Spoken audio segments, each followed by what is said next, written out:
demander, par exemple, de vous lever Certainement. et de vous nommer, s'il vous plaît. Je trouve ça vraiment bien que vous demandiez qu'on puisse poser des questions durant le c'est correct.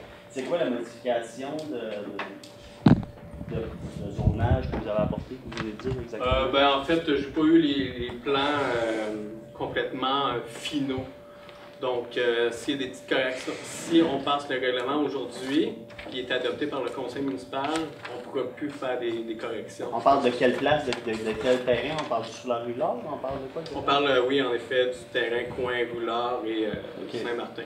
Puis j'ai juste une autre question à poser à propos de ce terrain-là. Si jamais le terrain il est contaminé ou quoi que ce soit, pouvez-vous garantir à Napierville que c'est le contracteur qui va payer pour décontaminer le terrain ou ça va être nous, les citoyens? En fait, il y a déjà eu des analyses de sol qui ont été entreprises pendant l'entrepreneur. Okay. Puis l'entrepreneur il a défrayé les coûts pour décontaminer les parties qui étaient contaminées pour construire de l'habitation. OK. Puis les plans, y a-t-il moyen de voir? Parce que je pense que ce soir, c'est pour ça qu'on a été avisé que ce soir, dans le fond, sur le pamphlet, qu'on allait voir. On peut-tu voir c'est quoi que ça a l'air les plans, comment que ça va être? Parce que là, on... Donc, du conseil municipal, étant donné que la consultation est la semaine prochaine, moi j'ai fait mon... Ouais, moi je te dirais d'attendre peut-être parce qu'il faut que ça passe au CCU. Et puis après ça, ça va être présenté à l'Assemblée spéciale du 21. Oui. En consultation publique. Donc, le 21, c'est là que vous allez approuver ou c'est là que les gens vont pouvoir dire « moi, je m'oppose pour telle raison » ou... Bien, Michael, tu veux expliquer le processus? En fait, ça va être une consultation publique. Vous allez connaître c'est quoi l'intention de la modification du règlement de zonage. Okay. Ensuite, cette consultation publique-là, il va y avoir un deuxième avis public pour signifier les gens qui veulent ouvrir un registre de référendum qui peuvent s'opposer. Fait qu'il y a déposé un minimum de signatures pour la zone concernée ou les zones contiguës.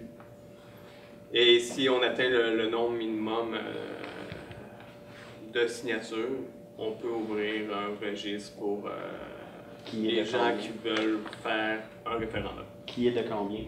Savez-vous? Le minimum, c'est quoi? Je dis pas que je veux m'opposer, mais moi, si j'arrive puis je dis, ben, j'aimerais que ça soit fait, c'est sûr que je vais peut-être consulter les voisins.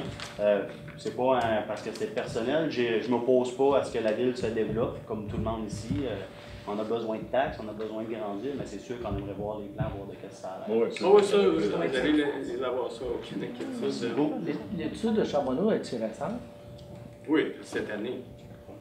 Ça disait pas juste parce que... On va vous demander de vous lever, monsieur, s'il vous plaît, puis de vous nommer. La raison pourquoi je pose la question, c'est que l'ancien propriétaire... On va vous demander de vous nommer, s'il vous plaît. Guy Merlot.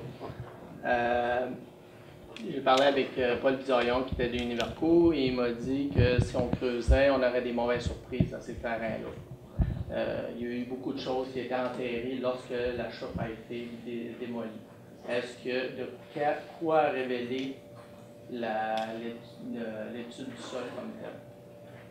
Ben exactement, je peux pas le dire, je n'ai pas le document en face de moi, mais il y a eu une étude de cette année, de cet été. Donc, on ne rappelle pas qu'est-ce que l'étude dit? Ou tu l'as-tu lu? Oui, oui, évidemment. Oui. Parce qu'il est convaincu qu'il va avoir des surprises quand il va... Mais il y a une étude d'une firme d'ingénierie qui a fait des tests de sol sur le site, des carottes, quoi que ce soit. Révélé qu'il y avait une portion qui était contaminée. Ils ont fait les travaux nécessaires pour la décontamination. Toutes les procédures ont suivi. Puis ensuite, donné un avis de conformité qu'on peut construire de l'habitation sur ce site-là. OK.